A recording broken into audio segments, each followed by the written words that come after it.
So the way I like to start this off is by talking about goals. I think a lot of people go into finance and investing and they don't understand kind of what they're after.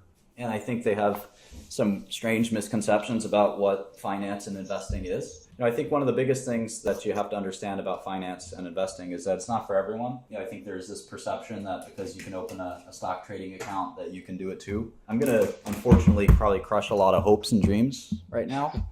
And that's not necessarily what I'm trying to do. I think it's a good idea to be realistic about what you're trying to get after. And one of the things that I like to go through is my own personal roadmap and my own personal story, because that'll help give you some insight into what that looks like. And so in any event, I was born in Brooklyn, New York in 1983, so I'm 32 now. And like most people, at some point in my life, I learned that there was something called the stock market.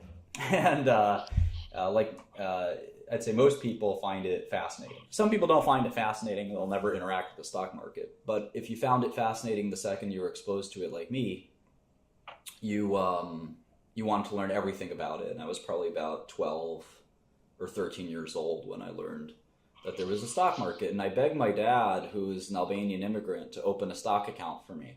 And he did. The minimum amount of money that you needed to invest in a stock account was $2,000. And I think it was, I invested in that stock account for a while. And then I ended up getting an internship and a job at a hedge fund. So when I was 16, 17.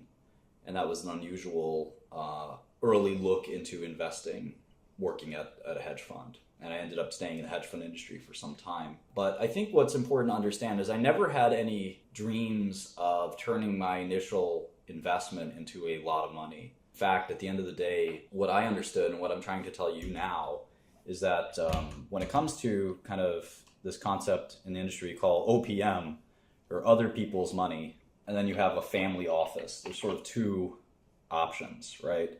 And nobody here is wealthy enough, I don't think.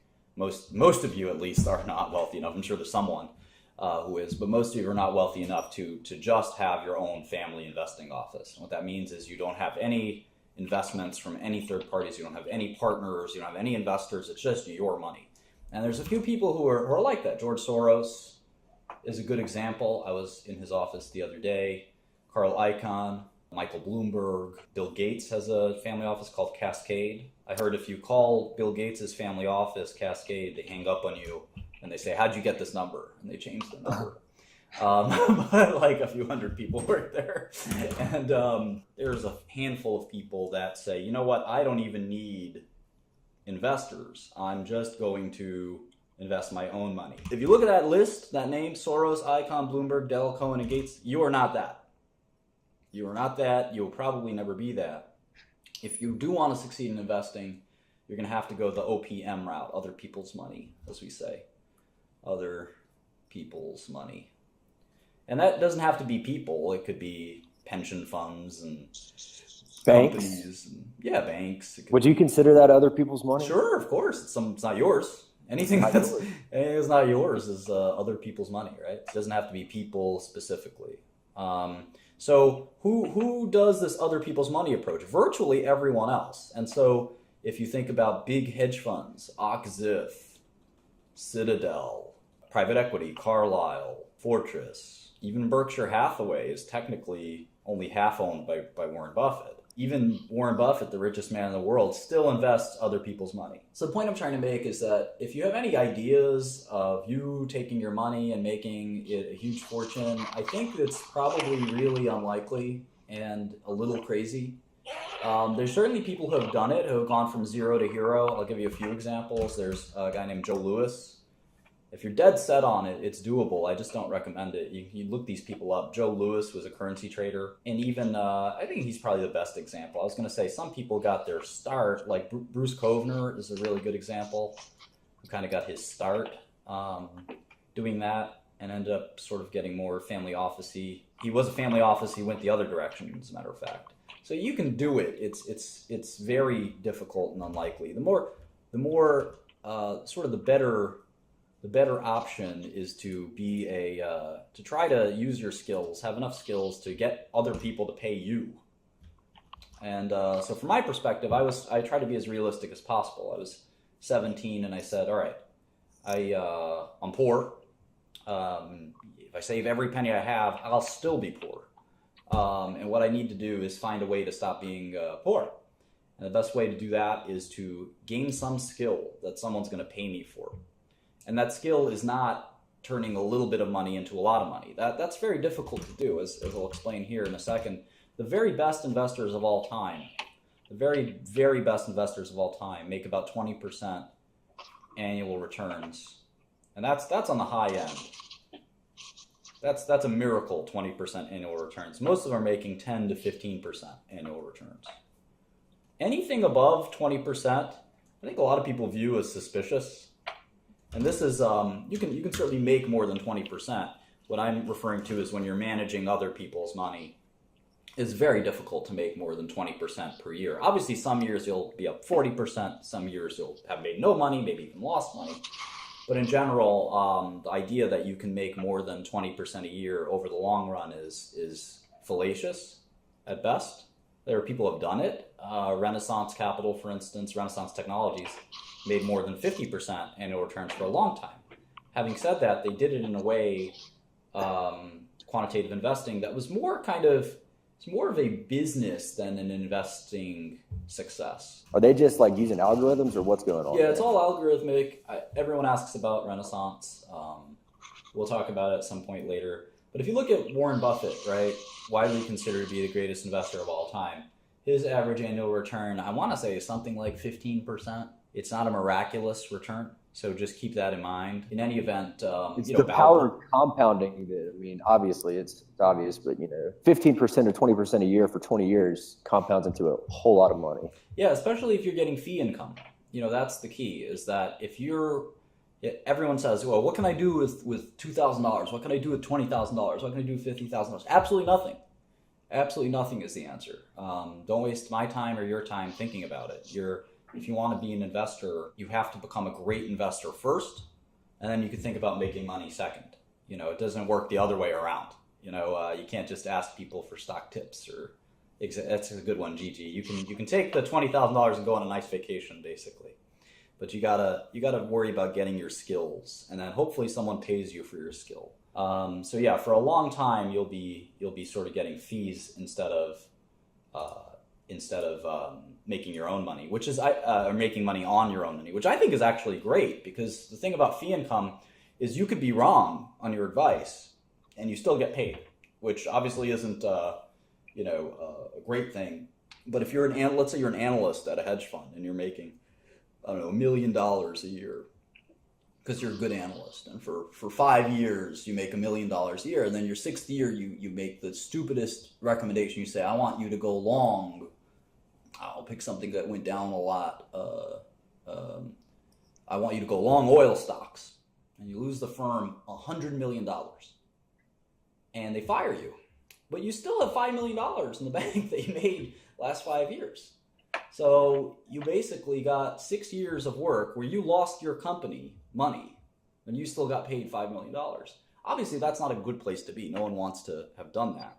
But the point is, if as a professional investor, who would hire you then? A lot of people would hire you then. If you're a professional investor, you make a mistake every day, let alone, sometimes making one gigantic mistake. And there's no doubt, if you look at Soros himself, I mean, there were huge numbers of mistakes that Soros and Julian Robertson and Tiger and others made over the years. So my point is that the one good thing about being an advisor instead of managing money is that you seldom will have your money at risk, whereas the client will. So it's not like it's such a bad thing to be an advisor.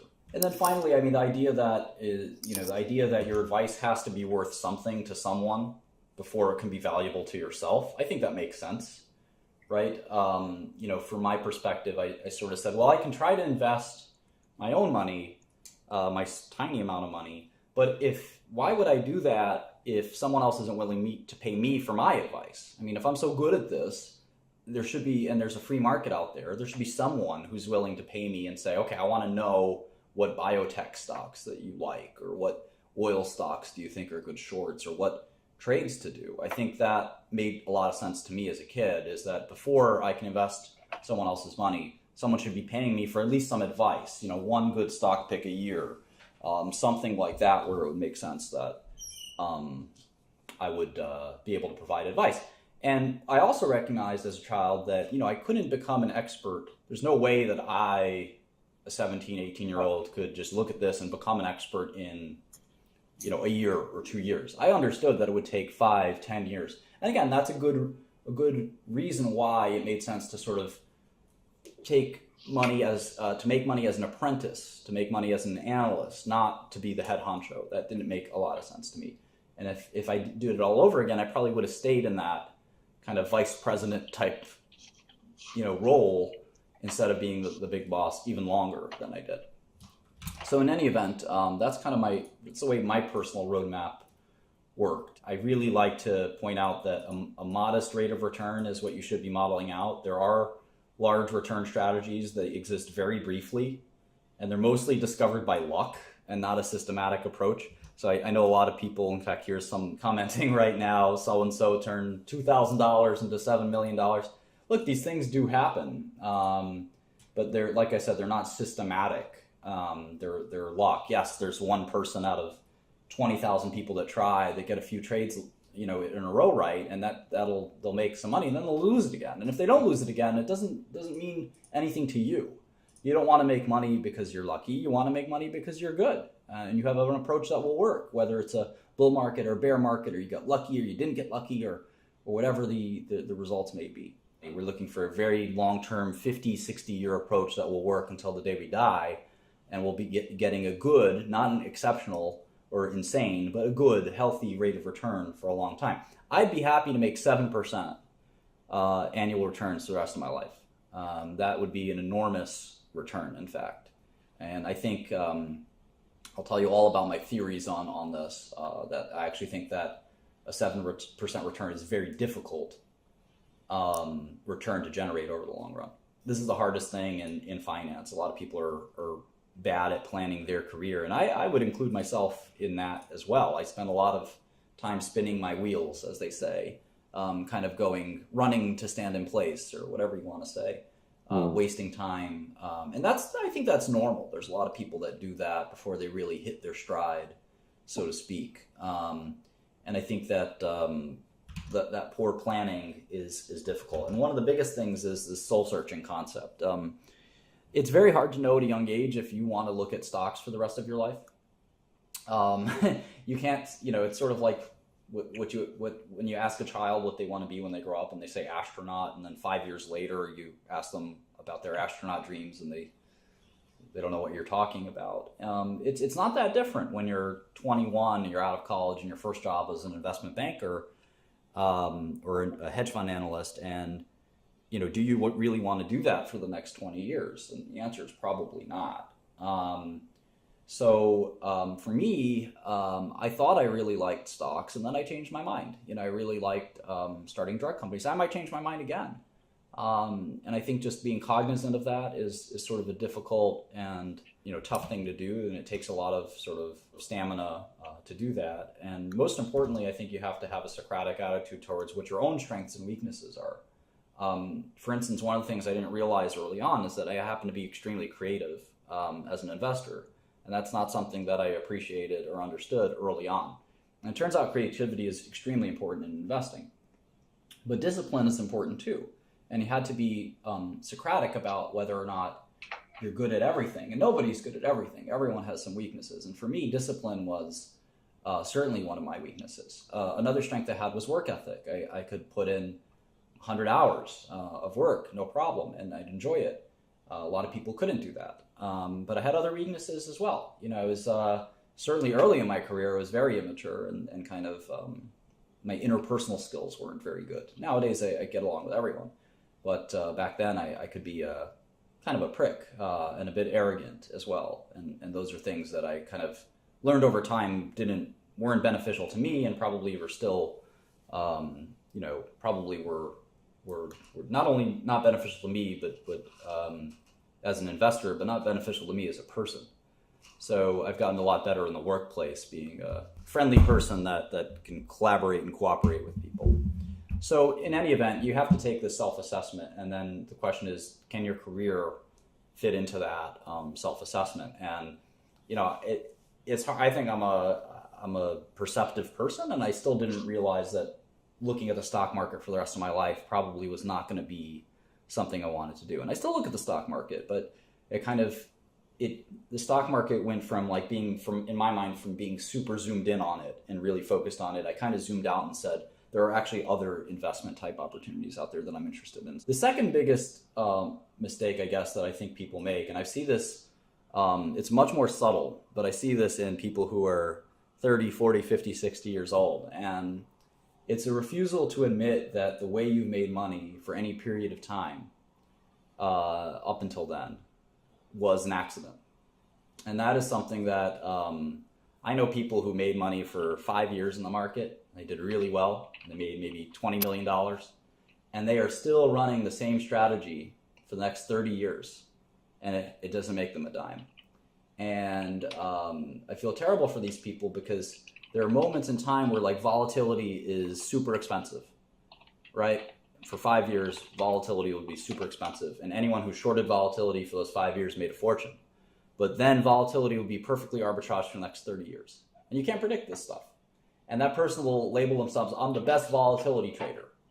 Well, it turns out that you're not the best volatility trader. You just kind of were there and you made a little bit of money, and that's that. And you have to sort of recognize luck versus skill. And I think it's the most paralyzing phenomenon is when you decide that that little bit of success you had, you ascribe it to this cosmic, amazing skill that you have, instead of the more likely reality, which is that you probably just got lucky, you kind of fell into a trade, someone told you about a trade. It's not you. You're not great at something. You have to sort of take a sober self-assessment and say, how do I improve what I do? And that's really hard for people, because let's say you're 35 years old and you just made $20 million and you have 3 kids. It's pretty hard to go to your family, your wife, your kids, your investors, your employees, and say, hey guys, we got lucky. We don't know what we're doing. And, we got to... Here's your money back. Yeah, we got to give the money back, and let's just kind of be humble and conservative. And I don't think that works for a lot of people. People instead, they want to press the gas. They want to move forward with it. And this happens a lot in so-called multi-strategy funds, where one trader does well for 1 year on his $100 million portfolio, then he gets a $1 billion portfolio, and he loses more than he made in the first year. So in any event, there's kind of a lot of that soul searching and being patient in understanding how sustainable your strategy is. Again, if you want to build your strategy on one little investment opportunity, you have to ask yourself, what are you going to do 2 to 3 years later? That's not something that's going to sort of be there. Mentors and guides, very important. I don't think you should ever have a mentor that hasn't done unbelievably well. And this is a controversial opinion of mine. I like to say, even, you might want to sit down before you hear this, I like to say you shouldn't listen to anyone who hasn't made, $50 million, $100 million, $200 million. You should not follow people who have not succeeded. This is the investing in finance. It's literally the money industry, right? And there's a lot of rich people to follow. And if you're taking advice from someone who sounds like they've done really well, is really flashy, but you can't really tell how much money they've made, don't listen to them. You're better off not listening to people and avoiding bad habits, and waiting for the right mentor than picking up those bad habits and getting into a lot of trouble. There are a lot of bad habits in investing. If you get those bad habits, you may not be able to shake them for a long time. Being attracted to a stock because it's fallen in value, that's a terrible habit. Yeah. And I've had to learn how to shake that habit for 10 years. Don't buy the first down tick just because you think it's on sale now. It's a silly and insane kind of, habit. Another habit is you buy growth stocks because their revenues are increasing or something like that. There you go. Losers average into losers. Thank you, CT. So learning those bad habits will really kind of destroy you as an investor. So getting bad advice is, and by the way, there are people who have made $1 billion investing who still give bad advice all the time. It happens. I mean, we all have our bad habits. But you're better off listening to the people that have made 100 million, 500 million, $1 billion instead of listening to the guy that made $1 million by accident. And now, he's probably going to go broke soon. That's the kind of person to avoid. Albert Einstein was a young physicist, and he looked up Max Planck's, the great physicist Planck. He looked up his address in Germany, and he just went to his house, and he knocked on the door, and he explained what he was there for. He was a fan. He wanted to talk physics, and Planck invited him up for tea, and they had a 3-hour meeting. I got a job at a top hedge fund when I was 16. I think that if you pay attention, you put your ear to the ground, just the right amount, and you focus on what's important in your goal, you'd be surprised at how quickly and easily you can sort of accrue this knowledge. There are people, a good example is this guy, Palmer Lucy, who invented this crazy device called the Oculus. It's this virtual reality machine. Palmer was 18 when he invented it. They sold their business to another company called Facebook or something like that for $2 billion. And it is what it is. But the point is, Palmer, when he started Oculus, he was, I think, 17. And do you know how he got his funding to start Oculus? He had a message board that he would go on. And on the message board, one of the users on the message board was the guy who started id Software, who created Doom, the famous video game. Great game. Great game. And the guy who created Doom, this guy Carmack, was listening to Palmer talk about virtual reality. And Palmer was an expert in virtual reality, even though he was 17 or 18. He was a dropout, I think, or something like that. But he was brilliant at one thing. And Carmack started messaging him, saying, look, you may not know this, but I'm actually kind of someone who might be able to help you. And Palmer, said, let's discuss that. And they started Oculus. And they created a $2 billion business. So the point is, I think if you focus, if you don't think you could ever meet a mentor or a guide like that, then you probably already have lost the game. You have to have some faith that, you're special, you have something to add and value, and that you're going to be persistent. I mean, if you're going to sit there and whine about how you're never going to meet someone who's going to help you, I think you have to be optimistic. You don't have to meet Warren Buffett tomorrow. That's not going to work, right? We know that. But can you meet someone who knows him? Sure. Can you meet someone who knows somebody who knows him? You start building your network, and eventually you'll figure it out. But if you sit there and whine and moan, there's never going to be a billionaire who's going to want to know me, then, we'll see. So how do I teach myself investing? Well, I think this is, again, pretty difficult, but again, my mantra of learning from the best makes a lot of sense.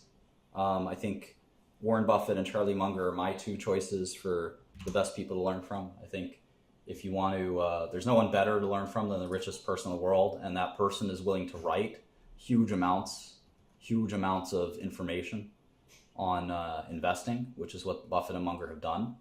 And they do interviews, there's YouTube videos, and if you read all of those things, that's what I would recommend. There's a number of Warren Buffett books that are out there that I think you should take advantage of. There's the letters, the annual letters. In fact, one recently just came out.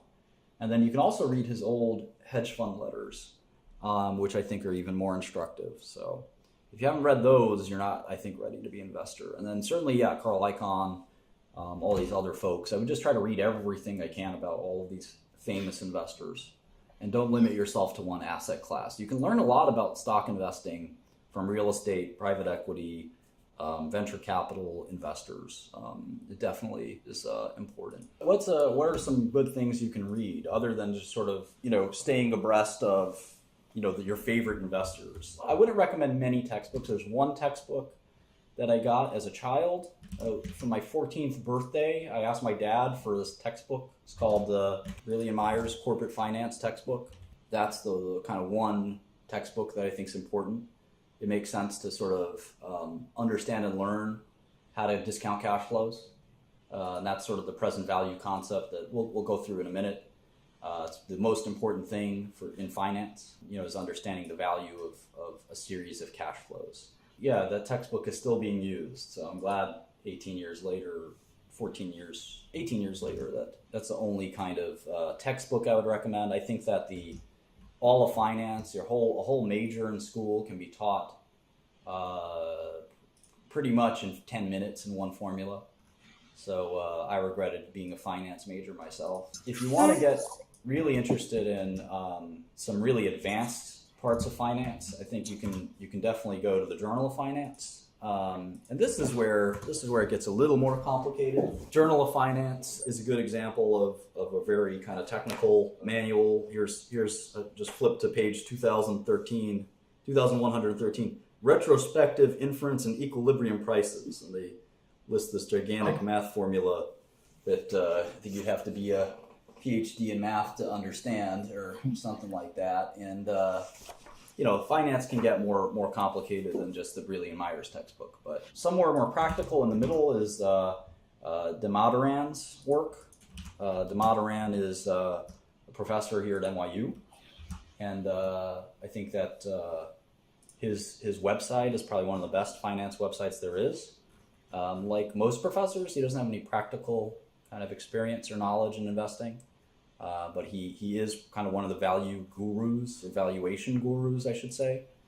And I think you can definitely go through it and check out some of the stuff he's done. In terms of two sort of practical works for investing, I think there's two very good works. One is out of print, and I think it's a copy of the book is $15,000 or $20,000 or more, and that's called Seth Klarman's Margin of Safety, and it's a book by the current hedge fund manager of Baupost Capital, Seth Klarman, who is a legendarily good investor.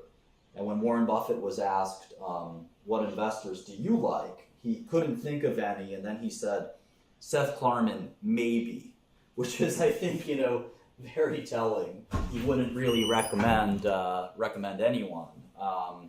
But he said, Klarman, yeah, maybe Klarman, that's it. Other than me, just Klarman. Phil Fisher's Common Stocks and Uncommon Profits, which is pretty much the only, I think, investing book you need. I don't think the Ghram-Dodd books are that helpful. But PDF of Margin of Safety will go a long way. I think you can replace the Ghram-Dodd books with the Margin of Safety. It's kind of a modern version. Basically, it's a great book. It's a manual on due diligence in my eyes. I like Jack Schwager's series of books, like the Money Masters series, where he does an interview with all these various investors. There's a number of those books. There's a book called Business Adventures that Bill Gates and Warren Buffett both agreed is a fantastic book. So there's a number of books out there that you can read, and the more obsessed you get with all this stuff, the better.